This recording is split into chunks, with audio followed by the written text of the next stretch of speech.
皆さん、こんにちは。私の名前は山口エレノアです。私は、京都府立大学の文学部欧米言語文化学科の准教授を務めています。で、今日は皆さんにちょっと英語でストーリーを話したいと思いますが、私の人生のストーリーと思っていただいたら結構です。Okay, let me begin. When I was a little girl growing up in the north of England, my mother took me to Chinatown in Liverpool. I became very fascinated in the culture and the arts and the language, and I learned so many new things about Asia. After that, I went to my local library. I was a bookworm and I loved books, especially books about art and language and culture.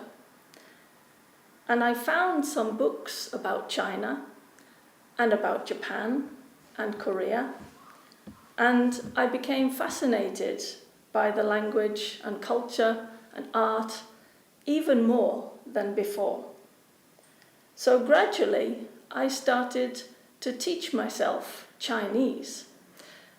But then I became more interested in Japanese culture and Japanese art because I fell in love with the kimono and ukiyo-e paintings. And so I began my journey into Japanese culture. Growing up in the north of England, there's not much access to Japanese culture. Many of my friends thought I was a bit strange. But I was determined that eventually one day I would visit Japan. For me, it felt very far away, but I really wanted to go. So I made it my mission to come to Japan. How can I get to Japan? I had no idea. So I decided to study the language. My love for art and culture was still there, and I used to paint and draw, trying to copy the images of ukiyo-e and so on. And one of those, I have a photograph. Maybe this is from when I was about 16 years old, very young. It's a bit strange. In the background, you can see a Chinese painting. I actually copied a Chinese painting, and then I decided to try wearing Japanese-style clothes and using a Japanese-style paper umbrella.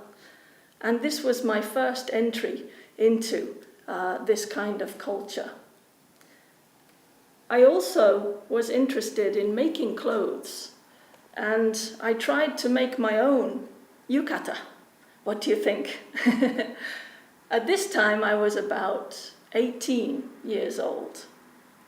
And you can see, maybe it's a bit messy, a little bit untidy. I also was interested in the arts, ukiyo-e, as I said, and my mother was very kind. She let me paint a great big picture on the outside of our house. I tried to make a painting like the kabuki and the images of the samurai in Japan. I didn't finish the picture. I also tried to make a theatre, a paper theatre, paper dolls. And so I used cardboard and cut out some ukiyo-e paintings to make some dolls. After that, I decided I wanted to study language more thoroughly. So I decided to go to Sheffield University to study Japanese. And at Sheffield, I met Sakamoto Ryoma. Not in real life, of course. I met him through the books and the images that I could see in the books of Sakamoto Ryoma. And I learned about his life. And I became very fascinated in why he is still very popular in Japan today.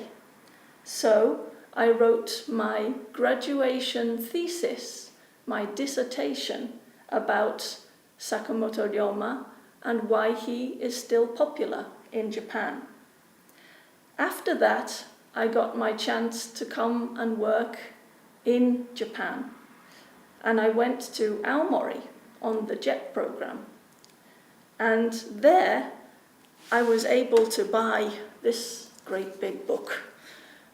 This is called Ryoma, Life of a Renaissance Samurai.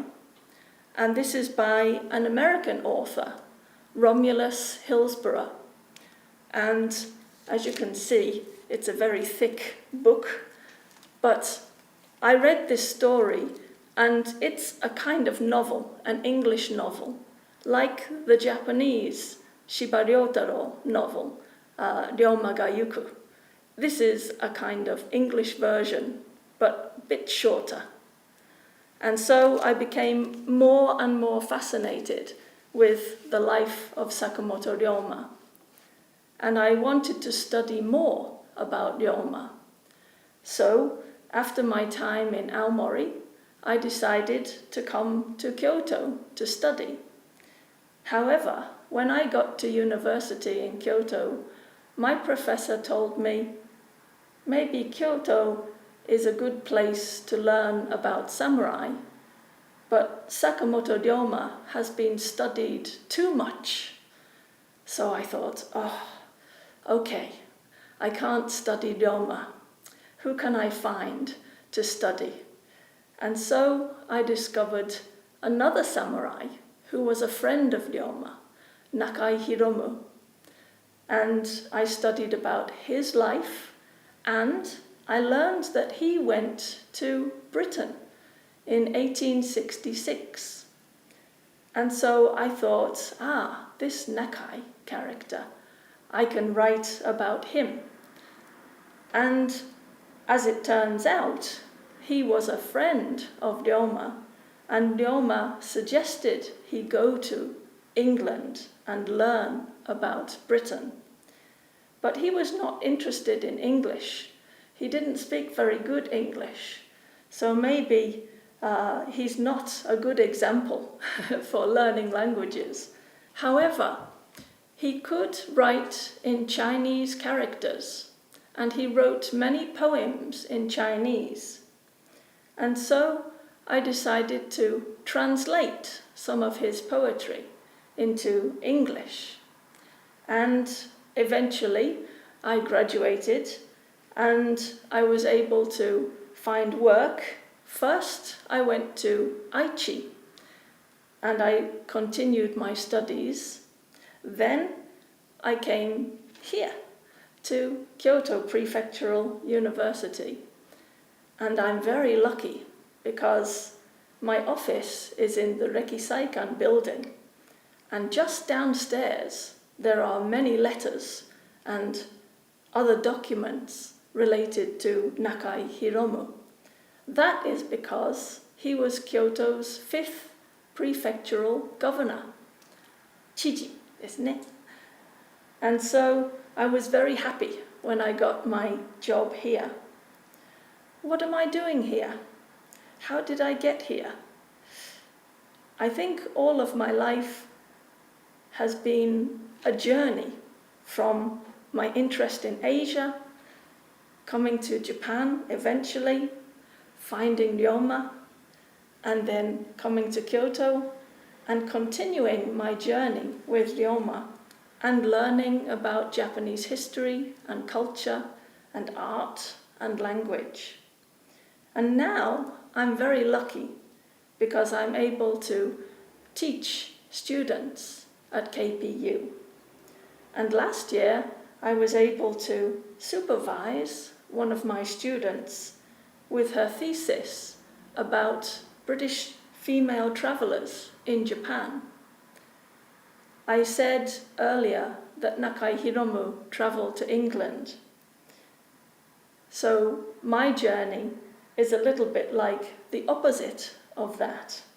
So I want to ask you also, where do you want to go? Where is your journey going? Would you like to make KPU part of your journey too? I'd like to see you here. I'd like to welcome you. And maybe we'll see each other soon. Thank you very much.